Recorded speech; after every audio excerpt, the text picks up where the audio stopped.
சென்ற வகுப்பில் இந்த அத்தியாயத்திற்குள் நுழைவதற்காக அனுமானத்தை பற்றி சில கருத்துக்களை பார்த்தோம்.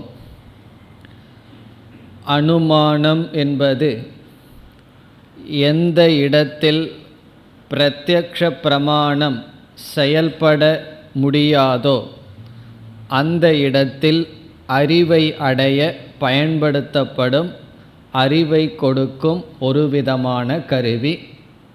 அதில் விதவிதமான அங்கங்களை நாம் பார்த்தோம். இந்த அனுமான பிரமாணத்தை இரண்டு விதத்தில் நாம் பயன்படுத்தலாம்.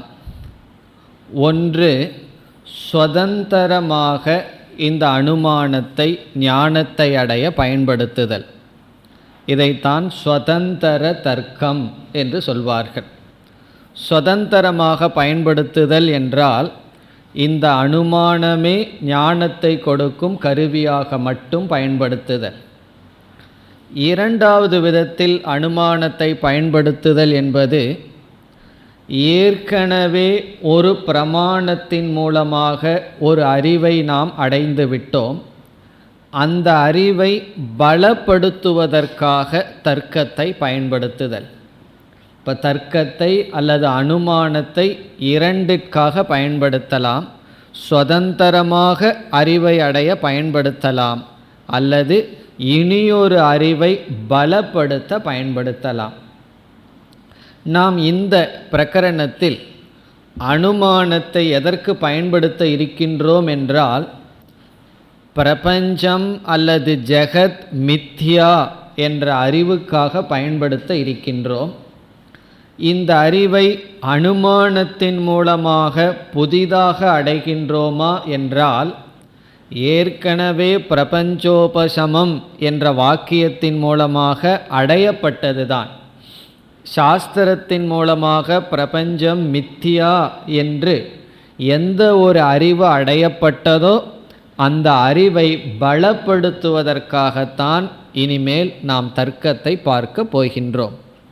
ஆகவே இங்கு அனுமான பிரமாணம் என்பது ஏற்கனவே சாஸ்திரத்தின் மூலமாக அடையப்பட்ட அறிவை பலப்படுத்துவதற்காக பயன்படுத்தப்படுகிறது. சென்ற வகுப்பில் பார்த்த கருத்து உங்களுக்கு ஞாபகத்தில் இருக்க வேண்டும். பக்ஷம் என்றால் என்ன, சாத்தியம் என்றால் என்ன, ஹேது, திருஷ்டாந்தக, வியாப்தி, இவைகளெல்லாம் பார்த்துள்ளோம். இனி நாம் இந்த அத்தியாயத்திற்குள் செல்ல வேண்டும். இந்த பிரகரணத்திற்கு வைதத்திய பிரகரணம் என்பது பெயர். வைதத்தியம் என்றால் மித்யா என்று பொருள், அனர்த்தம். விததம் என்றால் பொய் அல்லது மித்யா என்று பொருள். வைதத்தியம் என்றால் பொய்யாக இருக்கின்ற தன்மை. ததா என்றால் அப்படி, ந ததா என்றால் விததம். விததம் என்றால் அவ்விதம் இல்லை. எவ்விதம் நாம் பார்க்கின்றோமோ உண்மையில் அங்கு அது அவ்விதம் இல்லை. வைதத்தியம் என்றால் மித்யாத்துவம். வைதத்தியத்துக்கு வேறொரு சமஸ்கிருத சொல் மித்யாத்துவம், பொய்யாக இருக்கின்ற தன்மை அல்லது மித்யாவாக இருக்கின்ற தன்மை. இந்த மித்யா என்ற அறிவு சாஸ்திரத்தில் நமக்கு கிடைத்துள்ளது. இதை நாம் அனுமானத்தினுடைய துணை கொண்டு பலப்படுத்த போகின்றோம். இனி அனுமானத்திற்கு முக்கியமான அங்கம் என்ன என்று பார்த்தோம். திருஷ்டாந்தக, உதாகரணம் என்று பார்த்தோம். காரணம், உதாகரணத்திலிருந்துதான் நாம் வியாப்தி என்ற ஒரு தத்துவத்தை எடுக்கின்றோம். வியாப்தியுடன் கூடிய ஞானத்தில் எந்த இடத்தில் ஒன்றை நாம் சந்தேகிக்கின்றோமோ அந்த இடத்தில் வியாப்தி ஞானத்துடன் பார்த்து ஒரு சாத்தியத்தை அடைய வேண்டும்.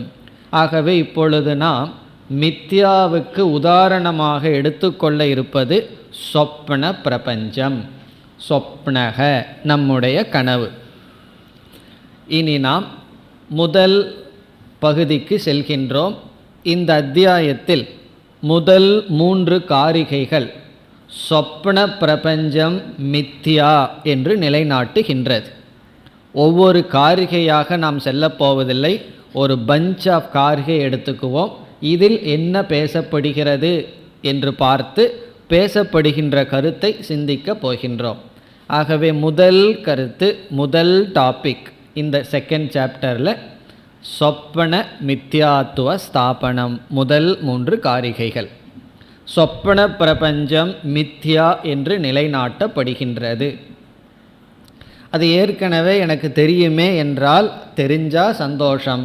தெரிஞ்சது எதற்கு சொல்கிறோம் என்றால் மீண்டும் திருஷ்டாந்தத்தை நிலைநாட்டுகின்றோம், உதாரணத்தை நிலைநாட்டுகின்றோம். காரணம் என்னவென்றால் நாம் பிறகு பார்க்க போகின்றோம் இதே பிரகரணத்தில் இந்த உதாரணத்தையே சந்தேகிக்கின்ற ஆட்கள் இருக்கிறார்கள்.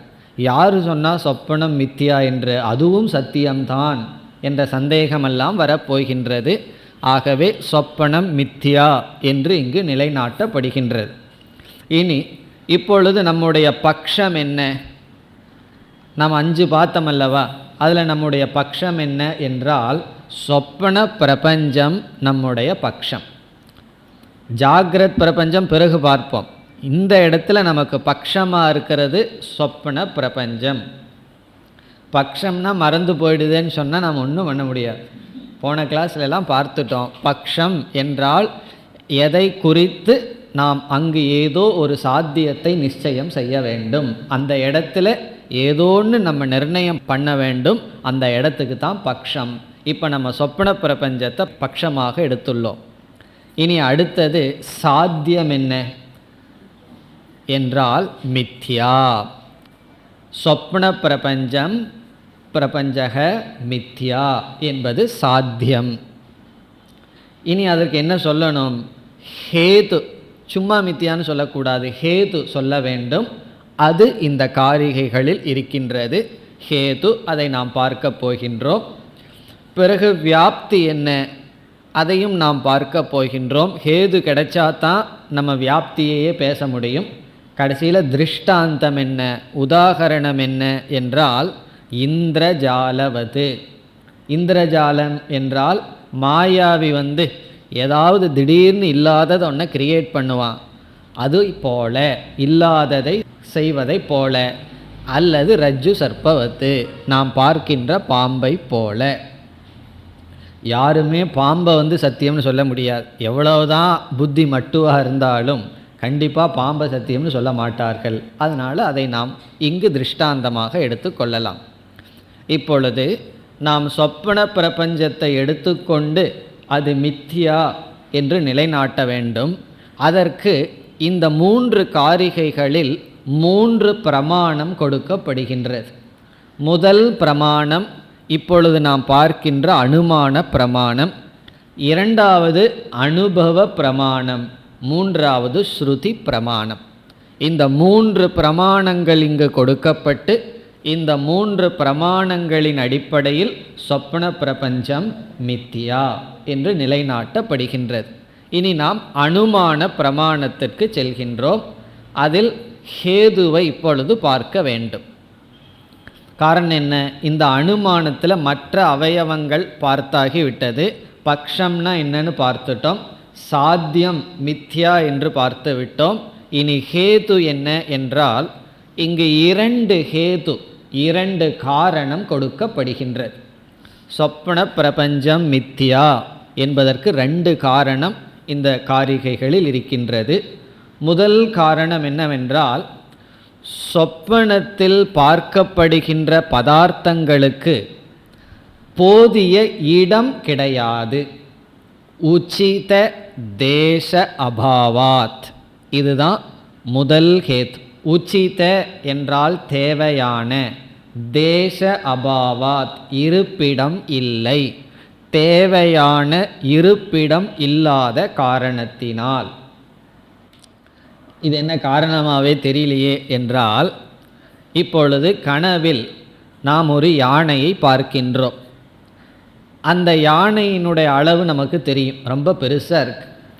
ஆனால் கனவில் யானை வெளியே இருக்கா அல்லது உள்ளே இருக்கா என்றால் நமக்கெல்லாம் தெரியும். இப்போ இருக்கிற ஃப்ளாட்டில் பெட்ரூம் எவ்வளவு சின்னது அப்படின்னு சொல்லி, ஆன மாதிரி 3 பேர் இருந்தாவே பெட்ரூம்குள்ளே போக முடியாது, அவ்வளவு சின்னதாக இருக்குது. அப்படி இருக்கும்போது கண்டிப்பாக நாம் தூங்குகிற அறையில் இருப்பிடத்தில் யானை கிடையாது, அது உள்ளே இருக்கின்றது. அந்தஸ்தானம், அந்தஸ்தானம்னா கனவில் இருக்கிற பொருள்களெல்லாம் உள்ளே இருக்கின்றது.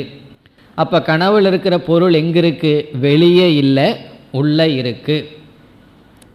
அப்போ எதற்கு உள்ளே இருக்குன்னு சொல்கிறதுக்கு பதுவாக குறைவான இடமாக இருக்குன்னு ஹேதுவாக கூறுகிறீர்கள் அப்படிங்கிற ஒரு சந்தேகம் வரலாம். ஏன்னா வெளியே இருக்கிறதெல்லாம் ஜாகிரத் பிரபஞ்சம் சத்தியம், கனவு உள்ளே இருக்கிறதுனால மித்தியான்னு சொன்னால் நம்ம உள்ள ஹார்ட்டும் கூட இருக்கே, ஹிருதயம் கூட இருக்கே, இப்போ அது மித்தியா ஆயிரும். ஆகவே உள்ளே இருக்கின்றது. ஆனால் யானை, மலை அல்லது சொப்பன பிரபஞ்சத்தை பார்க்கின்றோம் அல்லவா, அந்த பொருள்களை வைப்பதற்கான இடம் நமக்குள்ளே இல்லை.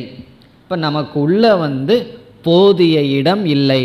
நாம் எவ்வளவு பொருளை பார்க்கிறோமோ அந்த பொருளையெல்லாம் மனசுக்குள்ளேயோ அல்லது நம்மளுடைய உடலுக்குள்ளே வச்சிருந்து பார்க்கறதுக்கான இடம் இல்லை. இதிலிருந்து என்ன தெரிகின்றது என்றால் அவைகள் வெறும் தோற்றம், வெறும் சம்ஸ்காரங்களினுடைய வெளிப்பாடே தவிர சத்தியம் அல்ல. இப்போ முதல் ஹேது என்ன? உச்சித தேச அபாவாத் சொப்பன பதார்த்தானாம். சொப்பன பதார்த்தங்களுக்கு தேவையான இடம் நமக்கு உள்ளே இல்லை.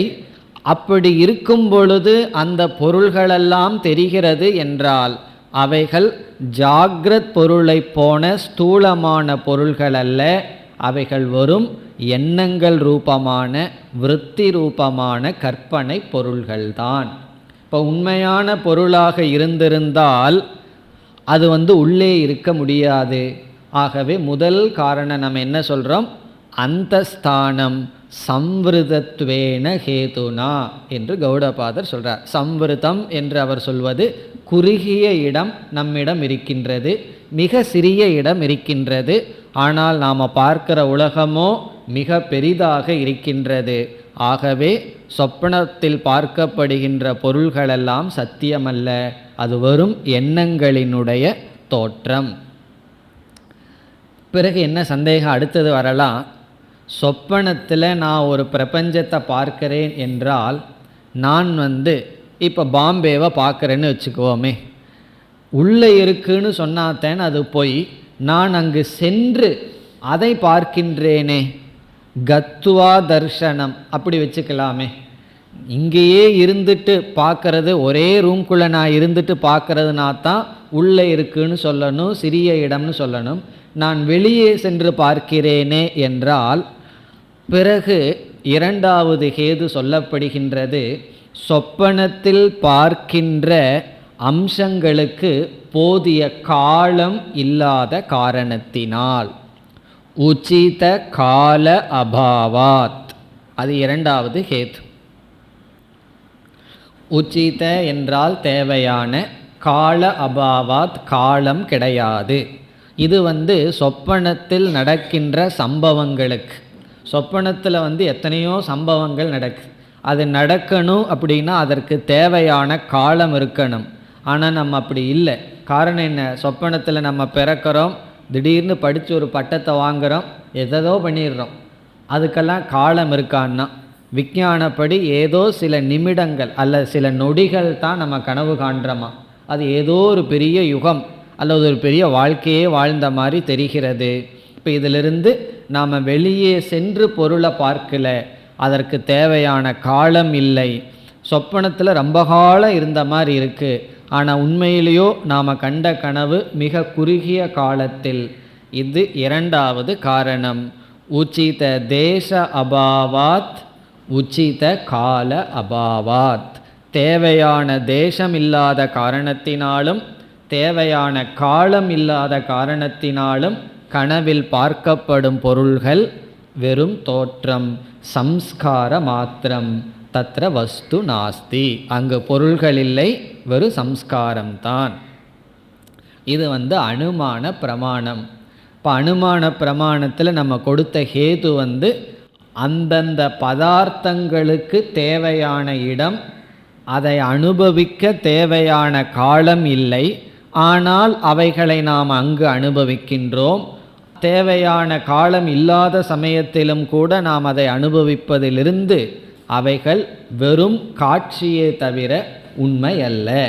இப்போ இந்திரஜாலத்தில் என்ன பண்ணுவான், திடீர்னு ஒரு சிறிய ஒரு பாத்திரத்தை வச்சுக்கலாம். இங்கேயும் கூட நடந்திருக்கு, இந்த சர்க்கார் மேஜிக் பண்ணும்போது ஒரு சின்ன பாத்திரத்தை வச்சுருப்பான், அதுலேருந்து தண்ணியை எடுத்து ஊற்றிக்கிட்டே இருப்பான், ஒரு பக்கெட் தண்ணி வந்துடும். பிறகு என்னன்னா அவைகளெல்லாம் வெறும் தோற்றம் அல்லது அதுக்குள்ளே இருந்தது அப்படிங்கிறது பொய்.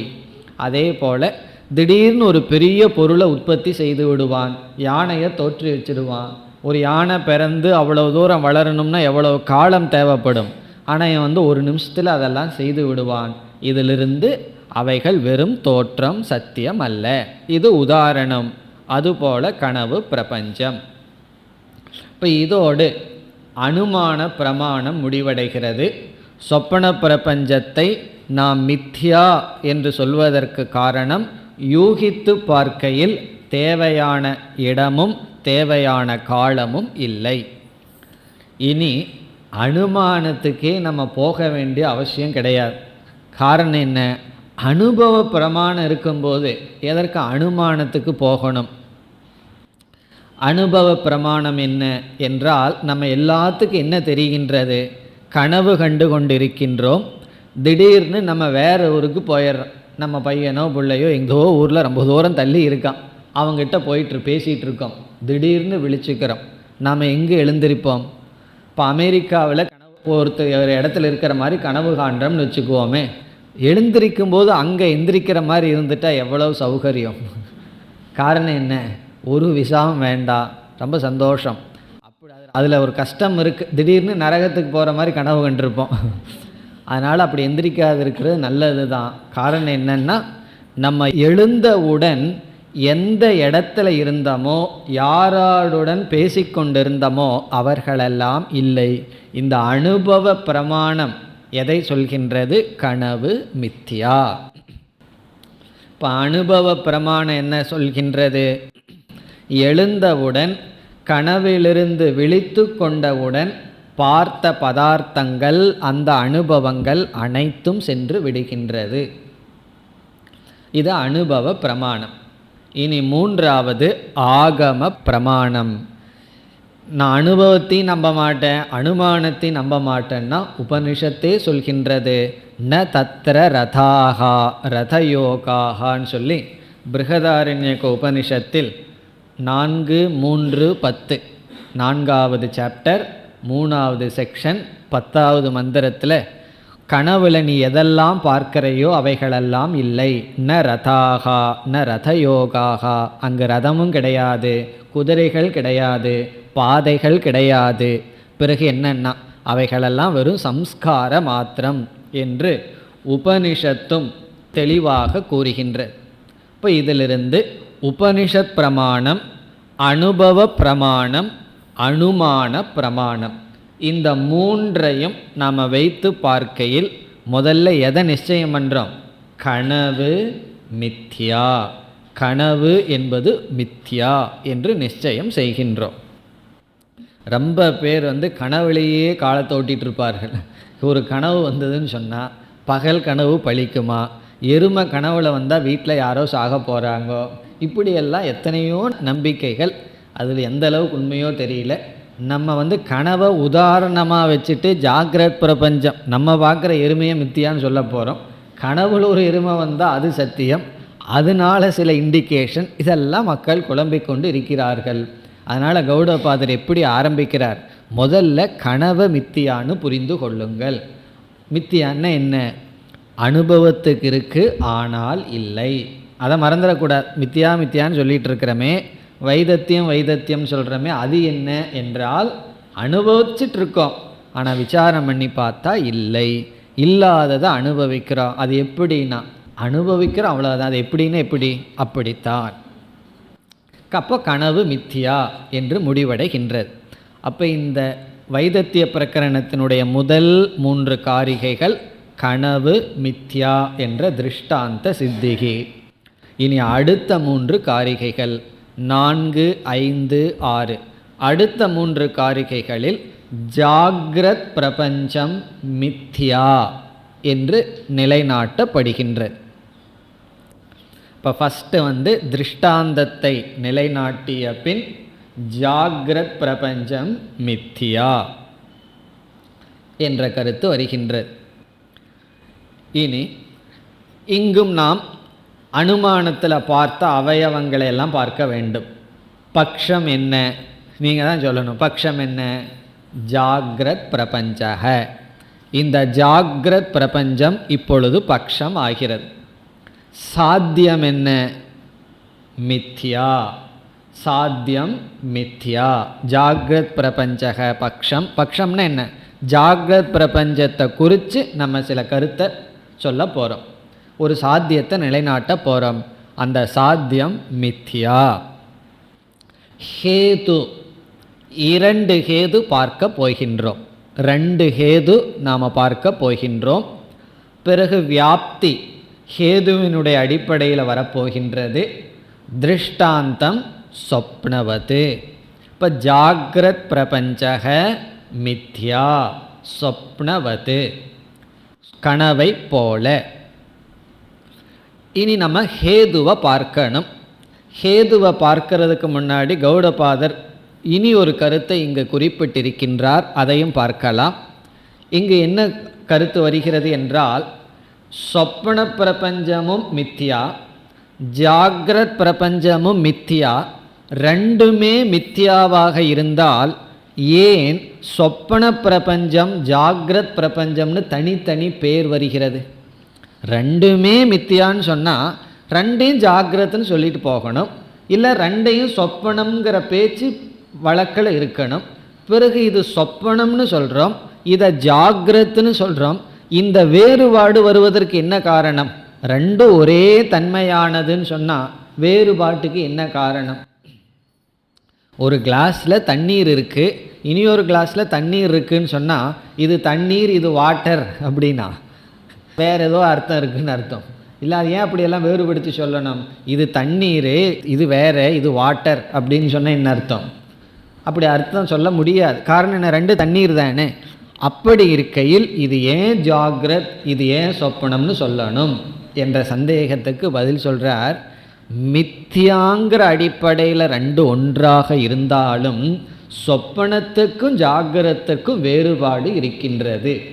என்ன வேறுபாடுனா, உள்ளே தெரிவது சொப்பனம், வெளியே தெரிவது ஜாகிரத். இந்த வேறுபாடு இருக்கின்றது.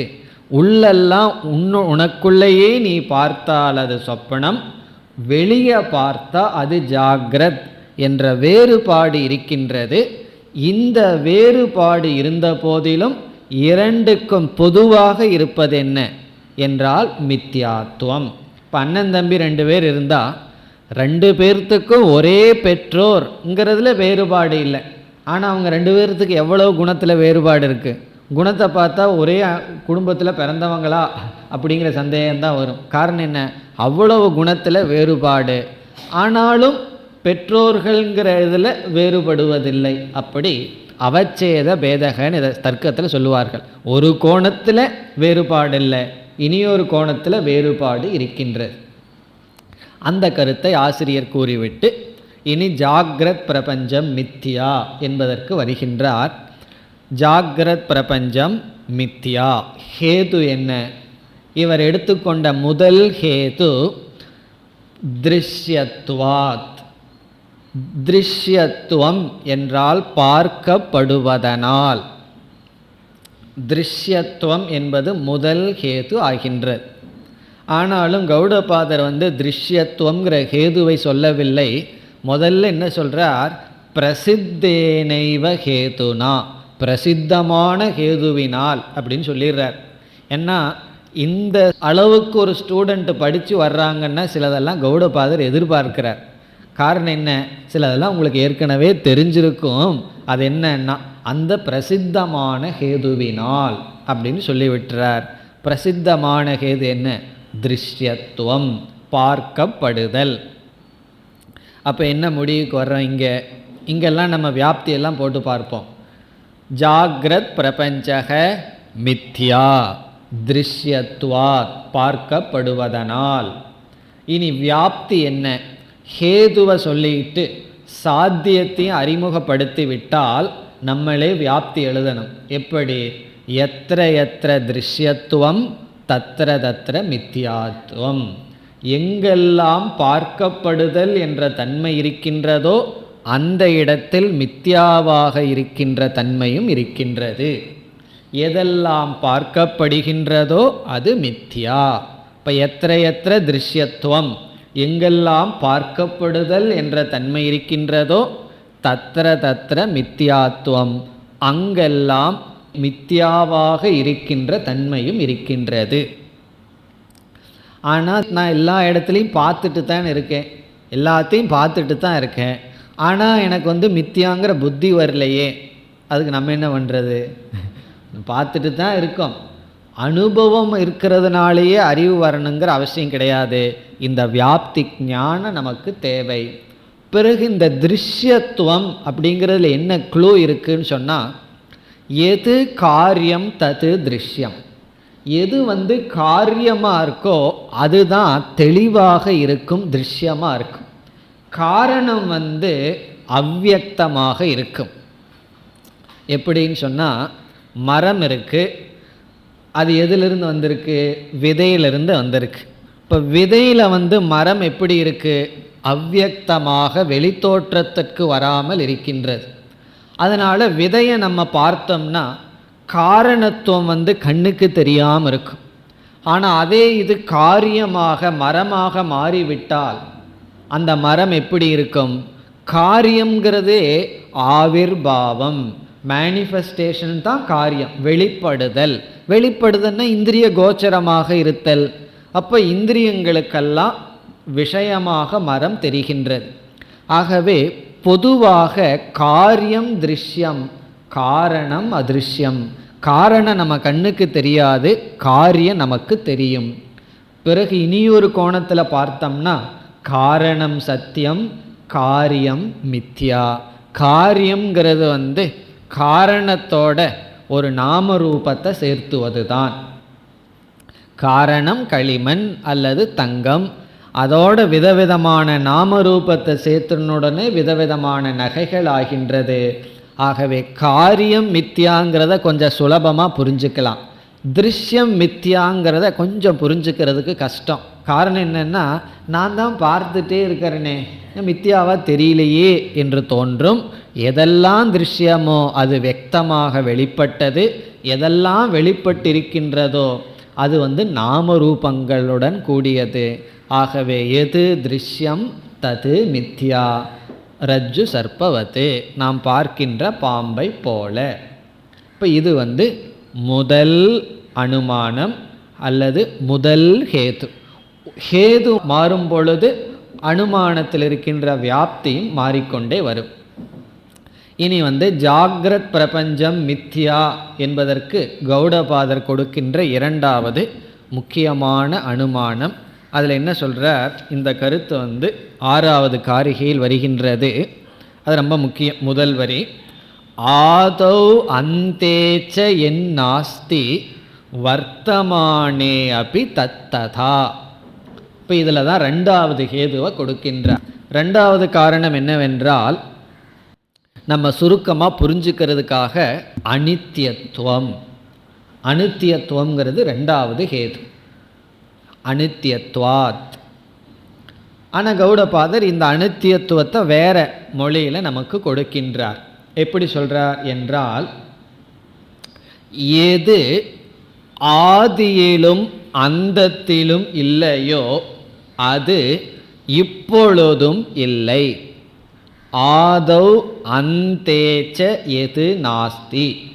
ஆதௌ என்றால் உற்பத்திக்கு முன், அந்தக என்றால் நாசத்திற்கு பின். உற்பத்திக்கு முன்னும் நாசத்திற்கு பின்னும் எது இல்லையோ அது வர்த்தமானே அப்பி இப்பொழுதும் இல்லை. இது ரொம்ப பவர்ஃபுல் ஸ்டேட்மெண்ட். என்ன சொல்கிறாரு? உற்பத்திக்கு முன்னு எது இல்லையோ, நாசத்திற்கு பிறகு எது இல்லையோ அது இப்பொழுதும் இல்லை. நம்ம பர்த்டேக்கு முன்னாடி இல்லை, சந்தேகமே இல்லை. டெத்து டேன்னு மற்றவங்க கொண்டாட போகிறாங்க, அதற்கு பிறகு நம்ம இருக்க மாட்டோம். பர்த்டேவை நம்ம மட்டும் கொண்டாடிட்டு இருப்போம், ஸ்வீட் கொடுத்துட்ருப்போம். டெத்து டேயில் எவ்வளோ பாயசமெல்லாம் பண்ணி கொண்டாடுகிறார்கள், அவர்களும் கொண்டாடுவார்கள். இன்றைக்கி வருஷம் ஆச்சு அப்படின்னு சொல்லி போய் பார்த்தீங்கன்னா விருந்தெல்லாம் இருக்கும். அப்படி டெத்து டேக்கு பிறகு நம்ம இல்லை. கௌடபாதர் சொன்னார், இப்போ நீ இல்லை தான். அதனால் நான் இன்னும் இருக்கிற மாதிரியே அவன் என்னை ட்ரீட் பண்ணுறது இல்லைன்னு கோவம் வந்துடும் அல்லவா. நான் ஒரு பெரிய ஆள் இருக்கேன், என்னை கன்சல்ட் பிறப்புக்கு பின்னு இல்லைன்னா இருக்கிற காலத்திலும் கிடையாது தான். பானை உற்பத்தி ஆகிறதுக்கு முன்னாடியும் கிடையாது, அழிஞ்சதற்கு பிறகு உடைஞ்சதற்கு பிறகும் பானை இல்லைன்னா கௌடபாதர் என்ன சொல்கிறார், பானைன்னு இருக்குதுன்னு நினச்சிட்டு இருக்கும்போது இல்லை. அதுதான் ஆதோ அந்தேச்ச என்னாஸ்தி வர்த்தமானே அப்படி தத்ததா. சிருஷ்டிக்கு முன்னாடி இந்த உலகம் கிடையாது, பிரளயத்திற்கு பிறகு நாம் பார்க்குற இந்த பிரபஞ்சம் கிடையாது, அப்பொழுது இருக்கும்போது இல்லை. ஒரு வீடு கட்டுறோம், வீடு கட்டுறதுக்கு முன்னாடி அந்த வீடு இல்லை, பிறகு எத்தனையோ வருஷத்துக்கு பிறகு அந்த வீடு இடிஞ்சு போக போகுது, அதற்கு பிறகும் இல்லை, பிறகு இடையில இருக்கேன்னா இல்லை. பிறகு இல்லாத வீட்டுக்கு தான் அவ்வளோ செலவு பண்ணி கட்டியிருக்கோம். இப்போ இதிலிருந்து என்ன சொல்கிறார்னு சொன்னால், எது தற்காலிகமாக இருக்கின்றதோ அதைத்தான் அனித்தியம் அப்படின்னு சொல்கிறோம். நித்தியம்னு சொன்னால் திரிகாலே அப்படி அஸ்தி, அனித்தியம் அப்படின்னு சொன்னால் வர்த்தமானே, இருக்கிற காலத்தில் தான் இருக்குது, வர்த்தமான காலத்தில் தான் இருக்குது. அப்போது அதைத்தான் தற்காலிகமான இருப்பு அப்படின்னு சொல்கிறோம். இந்த எது தற்காலிகமாக இருக்கின்றதோ அது மித்தியா, அதுதான் மித்தியம். தற்காலத்திலையும் கூட இல்லைன்னு வச்சுக்குவோமே, அதை நம்ம அசத்துன்னு சொல்லிடுவோம், அத்தியந்த அசத். முயல் கொம்பு முன்னும் இல்லை பின்னமும் இல்லை, நம்ம அதை அனுபவிக்கவும் கூட இல்லை, அப்பொழுதும் கூட நம்ம அதை பார்த்து கொண்டில்லை, அதனால் அத்தியந்த அசத்துன்னு சொல்லிடுவோம். ஏன்னா முயல் கொம்புங்கிறது நம்ம பார்க்கலை. ஆனால் யாராவது ஒருத்தர் முயல் மீது கொம்பை பார்த்தான்னு சொன்னால் அது மித்தியா ஆயிரும், அது அத்தியந்த அசத்தல்ல. காணல் நீர் இருக்குது, அது இல்லவே இல்லை, ஆனால் இருக்கிற மாதிரி தெரிந்து கொண்டிருக்கின்றது, ஆகவே அது மித்தியா. உண்மையில் அசத்துக்கும் மித்தியாவுக்கும் பேதம் இல்லை, நம்ம அனுபவிக்கிறதுனால மித்தியான்னு சொல்கிறோம், மித்தியாவும் அசத்து தான். ஆகவே இங்கே என்ன இரண்டாவது காரணம் சொல்லப்படுகிறது, எது டெம்பரரியாக இருக்கோ தற்காலமாக இருக்கின்றதோ அதுவும் மித்தியா. இப்போ எது அனித்யம் தது மித்தியா, எது வர்த்தமான சத் வர்த்தமான ஏவ சத் தது மித்தியா, எது அப்பொழுது மட்டும் இருக்கோ அது மித்தியா. முன்னும் இல்லை பின்னும் இல்லை, இடையில் மட்டும் இருந்தால் அது மித்தியா. ஆனால் அப்படி நமக்கு தெரியலையே என்றால் கௌடபாதர் ஏற்றுக்கொள்கின்றார், விததைகி சதிருஷா சந்தக, அது பொய்யாக இருந்த போதிலும் அவிததா இவ லக்ஷிதாக, அது உண்மையை போல் தெரிந்து கொண்டு இருக்கின்றது. அதுதான் மோகம், அதுதான் மாயை, அதுதான் பகவானுடைய சக்தி. அது பொய் தான், பொய்யாக இருந்தாலும் அது மித்தியாவாக இருந்தாலும் உண்மையாக தெரிந்து கொண்டு இருக்கின்றது. அப்போ இந்த 3 காரிகைகளில் கௌடபாதர் சொன்ன கருத்து, முதல்ல சொப்பன பிரபஞ்சமும் ஜாகிரத் பிரபஞ்சமும் மித்தியா, இவைகள் மித்தியாவாக இருந்த போதிலும் இரண்டுக்கும் வேறுபாடு இருக்குது, அப்படி இரண்டுக்கும் வேறுபாடு இருந்த போதிலும் மித்தியாதான் என்று கூறினார். அதற்கு பிறகு 2 ஹேதுவை கொடுத்தார். ஒன்று திருஷ்யத்துவம், இனி ஒன்று அனித்தியத்துவம். இந்த அனித்தியத்துவத்தை தான் நல்லா நம்ம சிந்திக்கணும். காரணம் என்னன்னா, எது தற்காலிகமாக இருக்கோ அதில் நமக்கு சத்தியத்துவ புத்தி வந்துடும். அது இல்லாமல் இருந்துட்டால் கஷ்டமே இல்லை. அதனால தான் நம்ம இருக்கிறத விட்டு ஓட விரும்புகிறோம். காரணம் என்ன, இந்த பிரபஞ்சத்துக்குள்ளேயே இருந்துட்டு இதை மித்தியான்னு பார்க்கறதுக்கு கஷ்டமாக இருக்குது. இப்போ வீட்லேயே இருந்துட்டு டிவி பார்க்காம இருக்கிறது கஷ்டமாக இருக்குது, வீட்லேயே இருந்துட்டு பேப்பர் படிக்காமல் இருக்கிறது கஷ்டமாக இருக்குது. அதனால் என்னென்னா, கஷ்டப்பட்டு டிவியெல்லாம் பார்க்காம பேப்பரெல்லாம் படிக்காமல் ஒரு வாரமாவது இருக்கிறதுக்கு சான்ஸ் கிடைக்கும்னு தான் எங்கே போகிறோம், கேம்புக்கெல்லாம் போகிறார்கள். காரணம் என்னென்னா, வீட்டில் இருந்தால் முடியவே முடியாது. அதனால் அப்படி ஒரு சூழ்நிலையவே நம்ம ஏன் உருவாக்குறோம்? ஒரு பொருள் நம்ம கண்ணு முன்னாடி இருந்ததுன்னு சொன்னால் அதை மித்தியான்னு பார்க்கறதுக்கு ரொம்ப தைரியம் வேணும், சக்தி வேண்டும். கௌடபாதர் என்ன சொல்கிறார்? அது மித்யா என்று இங்கு நிலைநாட்டி உள்ளார். இதுதான் முதல் 6 காரிகையினுடைய சாரம். சொப்ன பிரபஞ்சம் மித்யா, ஜாகிரத் பிரபஞ்சக மித்யா. நம்ம வார்த்தைக்கு வார்த்தை அர்த்தம் பார்க்கலையே தவிர கௌடபாதர் சொன்ன கருத்தை நம்ம 6 காரிகையில் பார்த்துட்டோம். இனிதான் அடுத்த முக்கியமான இந்த பகுதி, இந்த செகண்ட் சாப்டர்னுடைய சாரமான கருத்து வருகின்றது. 7வது காரிகையிலிருந்து 15வது காரிகை வரை. அதுதான் இந்த பகுதி, இந்த 2வது பிரகரணத்தினுடைய ஹார்ட், மைய கருத்து என்ன என்றால், கௌடபாதர் ரொம்ப சுலபமாக சொல்லிட்டார். என்ன? மித்யா, ஜாகிரத் பிரபஞ்சக மித்யா. சில பேர் சொல்லுவார்கள், நீங்கள் கிளாஸில் சும்மா சுலபமாக சொல்லிடலாம், எங்கள் வீட்டில் பார்க்கணும், அப்புறம் தெரியும் மித்யாவா சத்தியமா அப்படின்னு சொல்கிறதுக்கு என்ன சுலபம்னு சொல்லுவார்கள். அதே போல் கௌடபாதர் என்ன சொல்லிட்டார்? மித்யா என்று சொல்லிவிட்டார். இந்த மித்யா ஜாகிரத் பிரபஞ்சம், நாம் பார்க்கிறதெல்லாம் பொய், வெறும் தோற்றம்தான், அசாரம். இந்த விஷயத்தில் 6 அப்ஜெக்ஷன் வரப்போகிறது. 6 பூர்வ பட்சம், அதற்கு ஆன்சர். அதுதான் இனிமேல் வர்ற பகுதி. 6 அப்ஜெக்ஷன், 6 கொஸ்டின், அதற்கு தகுந்த ஆன்சர். 6 பூர்வ பட்சத்தை சந்திக்க போகிறோம். இப்படி மித்தியா, இது மித்தியா அல்ல அப்படின்னு சொல்ல போகிறான். பூர்வ பட்சியும் சாதாரண ஆள் இல்லை, அவன் ரொம்ப முட்டாளாக இருந்தால் நீ ஏதோ சொல்லிட்டு போயிடலாம். அவனும் கொஞ்சம் சிந்திக்கிறவன், அவனும் சில ஹேதுவையெல்லாம் சொல்ல போகிறான். அவனும் அனுமானத்தோடு பேச போகின்றான். அதனால தான் நம்ம அனுமானத்தை பார்த்து வச்சுருக்கோம். அவனும் ஒரு அனுமானத்தை எல்லாம் கொடுத்து, நான் இந்த அடிப்படையில் பார்க்கையில் ஜாகிரத் பிரபஞ்சம் சத்தியம்தான், அதை மித்தியான்னு என்னால் ஏற்றுக்கொள்ள முடியாது. நீங்கள் எந்த அனுமான பிரமாணத்தை சொல்லி இந்த அனுமானத்தின் அடிப்படையில் மித்தியான்னு சொல்கிறீர்களோ, நானும் அதே அனுமானத்தை பயன்படுத்துகிறேன். அந்த அனுமானத்தின் அடிப்படையில் ஜாகிரத் பிரபஞ்சம் சத்தியம் என்று சொல்ல போகின்றான். நம்ம என்ன செய்ய போகிறோம்? ஒவ்வொரு அப்ஜெக்ஷனாக முதல்ல கேட்க போகிறோம். முதல்ல அவன் சொல்கிறத காது கொடுத்து கேட்போம். பிறகு நீ சொல்வது தவறு என்று நிலைநாட்ட போகின்றோம். அதனால் இப்போ முதல்ல என்ன செய்ய போகிறோம்? பூர்வபக்ஷி சொல்கிறத கேட்க போகின்றோம். அதுவே ஒரு பெரிய ஆர்ட். வீட்டில் யாராவது ஒரு தப்பான கருத்து சொன்னால் ஆர்கியூமெண்ட் வர்றதுக்கு காரணம் என்ன, ரகலை வர்றதுக்கு காரணம் என்ன தெரியுமோ? அவங்க சொல்கிறது தப்புன்னு நமக்கு தெரியும், கேட்கவே மாட்டேன். நம்ம முதல்ல கேட்டு பழகணும். தப்பாக சொல்லி அவங்க சலித்து சொல்லி முடியட்டும், அது வரைக்கும் கேட்டோம்னாவே அவங்கள நாம் பாதி வென்றது போல. நம்மக்கிட்ட ரைட்டு இருந்தும் கூட சில சமயம் ரைட்டு நம்மக்கிட்ட இருக்கும், உண்மை நம்ம கையில் தான் இருக்கும். ஆனால் பல சமயம் தோற்றுருவோம் வீட்டில். காரணம் என்ன தெரியுமோ? அவங்க சொல்கிற தப்பை நம்ம கேட்காமல் இருக்கிறதுனால தான், அந்த பொறுமை இல்லாததுனால தான். அதனால் இங்கே நம்ம வின் பண்ணணும்னா என்ன பண்ணுறோம்?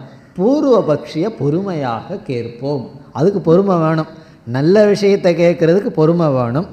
பேச போகிறது அனைத்தும் பொய்ன்னு தெரிஞ்சு அதை கேட்டுட்ருக்கணும்னா கண்டிப்பாக 2 மடங்கு பொறுமை தேவை. இப்போ என்ன செய்ய போகிறோம்? பொறுமையாக பூர்வபக்ஷி சொல்கிறதையெல்லாம் நம்ம கேட்க போகின்றோம்.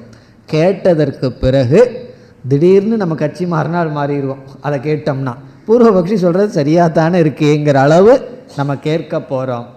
அதற்கு பிறகு இதில் இன்ன தோஷம் இருக்குதுன்னு சொல்ல போகின்றோம். இப்போ பல ப்ராப்ளம், பல ஆர்கியூமெண்ட்டில் நம்ம வின் பண்ணணும்னா மற்றவங்களை பேச விட்டு நம்ம கேட்குறதே ஒரு தெராப்பி தான், ஒரு பெரிய ட்ரீட்மெண்ட்டு தான். அந்த பொறுமை நமக்கு இல்லாதனால தான் பல தோல்வி அடைகிறோம். இனி நம்ம முறையாக பூர்வபக்ஷி சொல்கிறத கேட்க போகின்றோம். 7வது காரிகையில் முதல் பூர்வபக்ஷி, முதல் சித்தாந்தம். கௌடபாதரெல்லாம் ரொம்ப விளக்கமாக எழுத போகிறதில்லை. அவர் என்ன செய்கிறார்? பூர்வபக்ஷியையே சொல்லாமல் சித்தாந்தத்தை மட்டும் சொல்கிறார். ஆகவே நம்ம என்ன செய்யணும்? இந்த பதிலுக்கான சந்தேகத்தை நம்மளாக உருவாக்கி பிறகுதான் இந்த காரிகைக்குள்ளே போனால் நமக்கு புரியும். இப்பொழுது நாம் முதல் அப்ஜெக்ஷனுக்கு வர்றோம். எதற்கு அப்ஜெக்ஷன்? பார்க்கின்ற இந்த உலகம் பொய் மித்தியா என்ற ஏற்கனவே நிலைநாட்டிய சித்தாந்தத்துக்கு வருகின்ற ஃபஸ்ட் அப்ஜெக்ஷன். முதல் அப்ஜெக்ஷன் என்ன? பூர்வபக்ஷி இப்பொழுது சொல்கின்றான். இப்போ இனிமேல் நம்ம பார்க்க போகிறதெல்லாம் பூர்வபக்ஷம், சித்தாந்தம் அல்ல, தவறான கருத்து. அவன் என்ன சொல்கிறான்னு பார்க்க போகின்றோம். அவன் என்ன சொல்கின்றான்? நீ என்ன சொன்னாய்? அனித்தியம் மித்தியா என்று சொன்னாய். எது தற்காலிகமாக இருக்கோ அது சத்தியம் அல்ல. ஆதோ அந்தேச்ச என்னாஸ்தி வர்த்தமானே அப்படி தத்ததா. அந்த வரியை மனப்பாடம் பண்ணி வச்சுக்கணும். 6வது காரிகையில் முதல் வரி. அதாவது ஆரம்பத்திலும் முடிவிலையும் எது இல்லையோ அதே போல இடையில தான் தற்காலிகமாக இருப்பது மித்தியான்னு சொன்னான். பூர்வபக்ஷி என்ன சொல்கிறான்? உன்னுடைய ஹேதுவை நான் ஒத்துக்கிறேன், ஆனால் அதில் ஒரு நிபந்தனையை நான் போட விரும்புகிறேன். இதெல்லாம் தர்க்க சாஸ்திரத்தில் உபாதி என்று சொல்வார்கள். உபாதின்னு சொன்னால் நான் ஒரு நிபந்தனையை போட விரும்புகிறேன், அந்த நிபந்தனையோட ஒரு ஹேதுவை நான் எடுத்துக்க விரும்புகிறேன். அவன் என்ன சொல்கிறான்? அந்த நிபந்தனை பிரயோஜனப்படுதல், பிரயோஜனமாக இருத்தல், சப்பிரயோஜனம்ங்கிறது இங்கு உபாதி. அதாவது என்ன சொல்கிறான்? எது பிரயோஜனப்படுதோ அது சத்தியம், எது பிரயோஜனம் இல்லையோ அது மித்தியா. அப்படித்தான் வச்சுக்கணுமே தவிர நீ பாட்டுக்கு அனித்தியங்கிறதெல்லாம் மித்தியான்னு சொல்லாத. எது பிரயோஜனத்தை கொடுக்குதோ அது சத்தியம், எது பிரயோஜனத்தை கொடுக்கலையோ அது மித்தியா. இப்போ ஐஸ்கிரீம் இருக்குது. ஐஸ்கிரீம் சத்தியமாக மித்தியாவானா? வியாவகாரிகமாக ஐஸ்கிரீம் இருக்குது, அந்த ஐஸ்கிரீம் பிரயோஜனத்தை கொடுக்குது. அல்லது தண்ணீர் இருக்குது, நம்ம பயன்படுத்துகின்ற வாட்டர் இருக்குது, அது நமக்கு பிரயோஜனத்தை கொடுக்குது, அது அனித்தியம்தான். அதுக்கு ஆதோ அந்தோ இல்லை தான். அதை எவாப்ரேட் பண்ணலாம், அல்லது குழியை தோண்டி தண்ணீரை பூமியிலிருந்து எடுக்கலாம், அல்லது காற்றிலிருந்து நீராவியிலிருந்து தண்ணீரை உருவாக்கலாம். ஆனால் அந்த தண்ணீர் நமக்கு பிரயோஜனத்தை கொடுக்குது, அதனால் அது சத்தியம். ஆனால் காணல் நீர் இருக்கே, அந்த காணல் நீர் பிரயோஜனத்தை கொடுக்கறது இல்லை, அதனால் அதை நான் மித்தியான்னு வச்சுக்கிறேன். இப்போ எது சத்தியம் எது மித்தியான்னு நிர்ணயம் பண்ணுறதுக்கு அது அனித்தியமா நித்தியமாங்கிறது முக்கியம் அல்ல, அது பிரயோஜனத்தை கொடுக்குதா இல்லையாங்கிறது தான் பார்க்கணும். பிரயோஜனத்தை கொடுத்தா அது சத்தியம், பிரயோஜனத்தை கொடுக்கலைன்னா அது மித்யா. சரி, பிரயோஜனத்தை கொடுக்காம, பிரயோஜனத்தையே அது கொடுக்காம அப்பிரயோஜனத்வே சதி, பிரயோஜனம் இல்லாமல் ஆதோ அந்தோ என்னாஸ்தி, அது ஆரம்பத்திலும் முடிவிலும் இல்லையோ அது மித்தியான்னு நான் எடுத்துக்கிறேன். எதை போல என்றால் காணல் நீரை போல, அல்லது இந்த இடத்துல பூர்வபக்ஷி சொல்கிறான் கனவை போல. ஏன்னா கனவில் எனக்கு பணம் கிடைக்குது, பொருள்கள் கிடைக்கிது, கனவில் சில பட்டங்கள் கிடைக்குது, அது என்னன்னா அது மித்தியா, பிரயோஜனப்படுறதில்ல, அது நான் ஒத்துக்கிறேன். ஆனால் வியாவகாரிக பிரபஞ்சம் இருக்கே, இந்த ஜாகிரத் பிரபஞ்சம், அதில் எவ்வளவு பிரயோஜனம் இருக்குது, அதனால நான் ஏற்றுக்கொள்ள மாட்டேன். ஜாகிரத் பிரபஞ்சம் சத்தியம் சப்பிரயோஜனத்துவாத், சொப்பன பிரபஞ்சக மறுமரீச்சிகா காணல் நீர் இவைகளெல்லாம் மித்தியா. காரணம் என்ன? இவைகளினால் பிரயோஜனம் இல்லை. இந்த கேதுவை சொன்னால் என்ன சொல்லியிருந்தோம் தெரியுமோ? ஒருவர் சொன்னார், அப்போ எங்கள் மாமியார் மித்தியா. காரணம் என்னென்னா ஒரு பிரயோஜனமும் கிடையாது அப்படின்னு ஒரு அம்மா சொன்னாங்க. இதை கேட்டுட்டு இப்படியெல்லாம் புத்தி போகுது பாருங்க இதெல்லாம். அப்போ எது பிரயோஜனமாக இருக்கோ, அதாவது இது சாதாரண விஷயமே இல்லை, நம்மளே யாருக்காவது பிரயோஜனம் இல்லாத வாழ்க்கையாக இருந்ததுன்னு வச்சுக்கோமே, நமக்கு ஒரு தாழ்வு மனப்பான்மை வந்துடும். ஏதாவது செயல்பட்டுட்டு இருந்தால் நம்ம ஏதோ பெரிய ஆள் மாதிரி நம்ம நினச்சிட்ருக்கோம். நம்ம யாருக்குமே பிரயோஜனம் இல்லைன்னு சொன்ன உடனே நம்ம மீதே ஒரு சூன்யதா புத்தி வந்துடுது. மனோதத்துவ ரீதியிலே உண்மைதான்.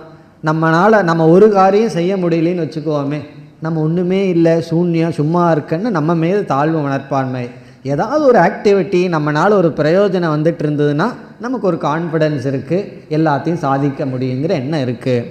அதனால் நம்ம மனசில் என்ன ஊறி இருக்குன்னா, எதெல்லாம் பிரயோஜனம் படுதோ அது சத்தியம், அது மட்டுமல்ல, வேறொரு இடத்துல யோக சாஸ்திரத்தில் சொல்லப்படுகிறது, ஒரு பொருளிலிருந்து சுகத்தை அனுபவிச்சுட்டே இருந்தோம்னா, பிரயோஜனத்தை அடைஞ்சிட்டே இருந்தோம்னா அதில் மித்தியாத்துவ புத்தி நமக்கு வராது. காரணம் என்ன? அதில் சத்தியத்துவ புத்தியோடு அதிலிருந்து இன்பத்தை அனுபவிச்சுட்டே இருக்கோம். இப்போ இன்பத்தை அனுபவிக்க ஆரம்பிக்க ஆரம்பிக்க அது நமக்கு சத்தியமாக மாறி விடுகிறது. அதிலிருந்து ஒரு பலனை அனுபவிக்க அனுபவிக்க அது சத்தியமாகிறது. அதே போல் டெலிவிஷன்லேயோ அல்லது தியேட்டர்லேயோ ஒரு படத்தை பார்க்குறோம், அது வெறும் நிழல் தான் ஆரம்பத்தில். கொஞ்சம் நேரம் ஆன உடனே அதிலிருந்து அப்படியே பிரயோஜனத்தை டெரைவ் பண்ண ஆரம்பிச்சிடறோம். அந்த கேரக்டரோடு ஒன்று ஆயிடுறோம். பிறகு என்ன ஆயிடுது? சத்தியமாகி விடுகிறது. அதனால் இந்த பூர்வபக்ஷம் ப்ராக்டிக்கலாக நம்முடைய அனுபவத்தில் இருக்கிற பூர்வபக்ஷம். காரணம் என்ன? எதெல்லாம் பிரயோஜனப்படுதோ அதை நான் பொய்ன்னு நீக்க முடியாது. எதெல்லாம் பிரயோஜனப்படலையோ அதெல்லாம் என்னால் பொய்ன்னு நீக்க முடியுது. பிரயோஜனப்படுற பொருளை வீட்டிலிருந்து வெளியே போட்டுருவோமா? கண்டிப்பாக போட மாட்டோம். பிரயோஜனப்படாததை தான் நம்மால் நீக்க முடிகிறது. ஆகவே பூர்வபக்ஷம் ஸோ ப்ராக்டிக்கல். எது உனக்கு பிரயோஜனப்படுதோ அது சத்தியம், எது பிரயோஜனம் இல்லையோ அது மித்தியா. பூர்வபக்ஷி சொப்பனத்தையும் நான் மித்தியான்னு எடுத்துக்கிறேன், ஏன்னா பிரயோஜனப்படுவதில்லை. பூர்வபக்ஷத்தை கேட்ட உடனே நமக்கு என்ன தோணும்? இது யார் சொன்னால் பூர்வபக்ஷம்னு? சித்தாந்தமாகத்தான் இருக்கே அப்படி தோணும். இனி நம்ம பதிலுக்கு போவோம். அதனால தான் பூர்வபக்ஷத்தை கொஞ்சம் விளக்கமாக கேட்க போகிறோம். இனி என்ன பதில் என்றால், பிரயோஜனப்படுதல் என்ற ஒரு நிபந்தனையை நீ போட்டாய். இப்போ யார்கிட்ட பேசிகிட்டு இருக்கா? நம்ம சித்தாந்தி பூர்வபக்ஷிகிட்ட பேசி கொண்டு இருக்கின்றான். பிரயோஜனப்படுதல்ங்கிறது ஒரு கண்டிஷனாக போட்டு பிறகு நீ என்ன சொன்ன? சொப்பன பிரபஞ்சம் பிரயோஜனப்படுவதில்லை, அதனால மித்யா. ஜாகிரத் பிரபஞ்சம் பிரயோஜனப்படுது, அதனால சத்தியம் என்று சொன்னாய். பிறகு உன்னுடைய நியதிப்படியே பிரயோஜனப்படவில்லை என்றால் அதை நீ மித்தியான்னு ஏற்றுக்கொள்கின்றாய் என்று கேட்குறோம். அவன் ஆமான்னு சொல்கிறான். நம்ம என்ன சொல்கிறோம்? ஜாகிரத் பிரபஞ்சத்தில் இருக்கின்ற பொருள்களெல்லாம் சொப்பன பிரபஞ்சத்துக்குள்ளே பிரயோஜனப்படுவதில்லை. பிறகு சொப்பன பிரபஞ்சத்தில் இருக்கிற பொருள்கள் சொப்பன பிரபஞ்சத்தில் பிரயோஜனப்படுகிறது. அப்படி ரெண்டு கோணத்திலையும் நம்ம தோஷத்தை காட்டப் போகின்றோம். எப்படி என்றால், பிரயோஜனப்படுவதையும் மித்தியான்னு நிர்ணயிக்க போகிறோம், பிரயோஜனப்படாததையும் மித்தியான்னு நிர்ணயிக்க போகின்றோம். எப்படி? இப்போ ஜாகிரத் பிரபஞ்சத்தில் ஒருத்தன் நம்ம சாப்பிட்டான், எவ்வளோ சாப்பிட முடியுமோ அவ்வளோ சாப்பிட்டாச்சு. அதனுடைய விளைவு என்னன்னா தூக்கம், அதனுடைய விளைவு என்னன்னா கனவு. இவன் சாப்பிட்றதுக்கு முன்னாடி ரொம்ப நேரம் பசியோடு இருந்திருக்கான். அந்த சம்ஸ்காரத்தில் கனவில் மீண்டும் பயங்கரமான பசியோடு இருக்கிற மாதிரி வருது.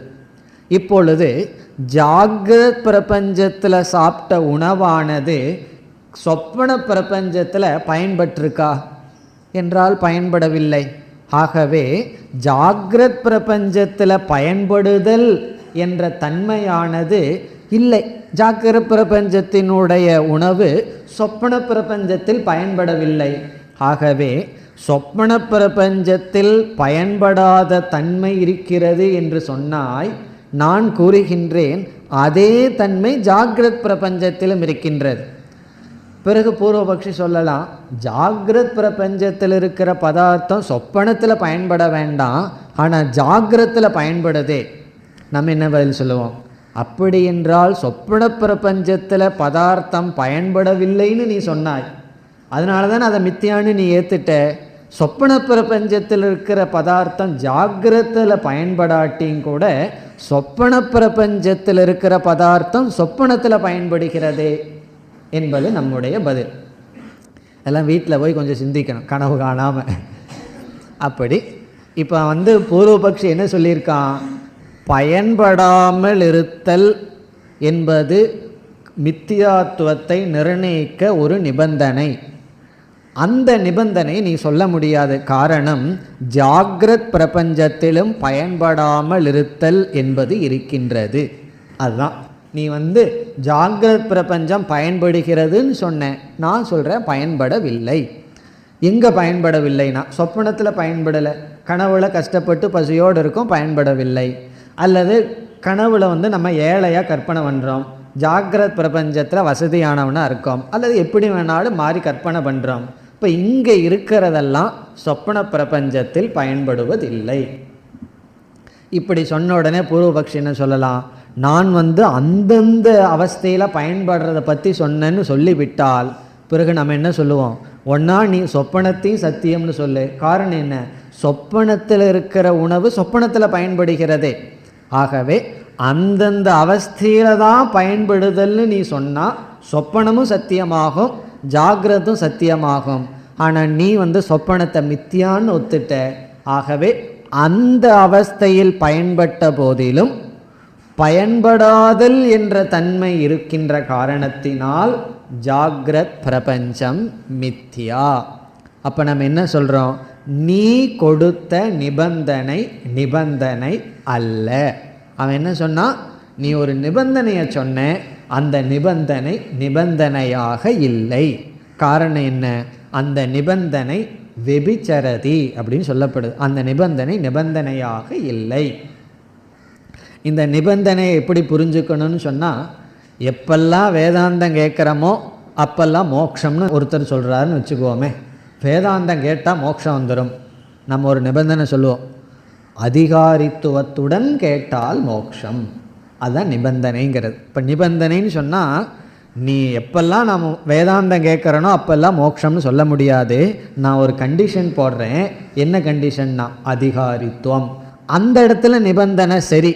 அதே போல் பூர்வபக்ஷி இங்கே நிபந்தனை போட பார்த்தான், நீ போட்ட நிபந்தனை தவறு என்று நாம் பதில் கூறி விட்டோம். இப்போ புரிகின்றதோ? மீண்டும் பார்த்துருவோம். எனக்கு சந்தேகம், ஏன்னா மத்தியான நேரம் புரியுதா என்ன அப்படிங்கிறது. எப்படி என்றால், பூர்வபக்ஷி என்ன சொன்னான், முதல்ல நம்ம என்ன சொன்னோம், ஏது தற்காலிகமாக இருக்கின்றதோ அது மித்தியா, அது அப்பொழுதும் இல்லை. பூர்வபக்ஷி சொன்னால் தற்காலிகமாக இருக்கிறதுங்கிறது மட்டும் போதாது, எது பிரயோஜனப்படுதோ அது சத்தியம், எது பிரயோஜனம் இல்லாமல் தற்காலிகமாக தெரியுதோ அது மித்தியான்னு சொன்னான். அப்படி பார்க்கையில் சொப்பனம் பிரயோஜனப்படலை என்று சொன்னான், ஜாகிரத் பிரயோஜனப்படுது என்று கூறினான். நம்ம என்ன பதில் சொல்கிறோம் என்றால், அப்படி அல்ல, ஜாகிரத் பிரபஞ்சம் தற்காலிகமாக தெரிகிறது, இங்கும் பிரயோஜனம் கிடையாது. எப்படி கிடையாதுன்னா, சொப்பன பிரபஞ்சத்தில் இங்கே இருக்கிற பதார்த்தமெல்லாம் பயன்படுவதில்லை. ஆனால் ஜாகிரதத்தில் பயன்படுதுன்னா நீ அந்த கண்டிஷனை சொல்ல முடியாது. காரணம், சொப்பன பிரபஞ்சத்தில் இருக்கிற பதார்த்தம் சொப்பனத்தில் பயன்படுது. ஆகவே பயன்பாட்டை உடைய போதிலும் அது மித்தியா. இப்போ எதெல்லாம் யூஸ்ஃபுல்லாக இருக்கோ அதுவும் மித்தியான்னு சொல்கிறோம். அப்போ சத்திய மித்தியாவை நிர்ணயிக்க பயன்படுகிறது பயன்படவில்லை என்பது நிபந்தனை அல்ல. இத்துடன் முதல் பூர்வபக்ஷம் முடிவடைகிறது, முதல் அப்ஜெக்ஷன் முடிவடைகிறது. இப்போ முதல் அப்ஜெக்ஷன் பயன்படுதல் என்பது நம்ம ப்ராக்டிக்கலாக பார்த்தாலும் எது பயன்பட்டு கொண்டிருக்கின்றதோ அதில் மித்தியாங்கிற புத்தி அவ்வளோ சுலபமாக வராது. அப்போ இதிலிருந்து என்ன செய்யணும், அது பயன்பட்ட போதிலும் மித்தியா என்ற புத்தி வரணும். ஒரு பொருளை நம்ம அனுபவிச்சுட்டு இருக்கும்போது அது பொய் அப்படிங்கிற புத்தி வராது. அது பொய்ங்கிற புத்தியில் அது பொய் தான் இருந்தாலும் நான் பயன்படுத்துகின்றேன் என்ற புத்தி நமக்கு இருக்கணும். இப்போ வாட்சை நம்ம பயன்படுத்துகிறோம், பயன்படுத்துகிறதுனால அது சத்தியமாகுமா என்ன? வாட்சை பயன்படுத்துகிறோம் அவ்வளோதான், அது அதனுடைய பயன்பாட்டை கொடுக்குது, இருந்தாலும் அது மித்தியாதான். இனி இரண்டாவது அப்ஜெக்ஷன். ரெண்டாவது அப்ஜெக்ஷன் என்னங்கிறத மட்டும் இங்கே அறிமுகப்படுத்திட்டு விளக்கம் பிறகு பார்க்கலாம். இந்த ரெண்டாவது அப்ஜெக்ஷன் அல்லது பூர்வபக்ஷம் என்னன்னா, இவன் என்ன சொல்கிறான், சொப்பனத்தை நான் மித்யா என்று ஏற்றுக்கொள்ளவில்லை, நான் சொப்பனத்தையும் சத்தியம் என்று சொல்கின்றேன். டெக்னிக்கலாக சொல்லணும்னா ரெண்டாவது அப்ஜெக்ஷன் திருஷ்டாந்த அசித்திகி, நான் திருஷ்டாந்தத்தையே ஒத்துக்கலைன்னு சொல்கிறான். நம்ம சொன்னமே, அவன் உன்னை போல் அறிவாளி அப்படின்னு சொன்னால் அவன் அறிவாளியே இல்லையாங்கிறது பிறகு பார்ப்போம். உன்னை போல்ங்கிறத நான் ஒத்துக்கல. அப்படி சொப்பனத்தை போல் ஜாகிரத் மித்யான்னு சொல்கிறோம். இந்த ரெண்டாவது பூர்வபக்ஷி என்ன சொல்கிறான், இந்த சொப்பனத்தை போல்னு சொல்கிறையே அதையே நான் ஒத்துக்கல, சொப்பனம் சத்தியம். இது ரெண்டாவது பூர்வபக்ஷம். நம்ம ஏற்கனவே அனுமானத்தில் சொல்லியிருக்கோம், முதல்ல அதான் பண்ணி வச்சுருக்கோம், சொப்பனம் மித்தியான்னு. இருந்தாலும் இவன் வேறு கோணத்தில் ஆர்கியூ பண்ணி சொப்பனம் சத்தியம் என்று சொல்ல போகின்றான். அப்போ நம்ம என்ன செய்யணும், ஏற்கனவே சொன்ன கருத்தை விட்டுட்டு மேலும் ஒரு முயற்சி எடுத்து இல்லை சொப்பனம் மித்தியா என்று நிலைநாட்ட வேண்டும். அது இரண்டாவது அப்ஜெக்ஷன். அடுத்த வகுப்பில் பார்ப்போம். ஓம் பூர்ணமத பூர்ணமிதம் பூர்ணாத் பூர்ணமுதச்யதே பூர்ணஸ்ய பூர்ணமாதாய பூர்ணமேவாவசிஷ்யதே. ஓம் சாந்தி சாந்தி சாந்தி.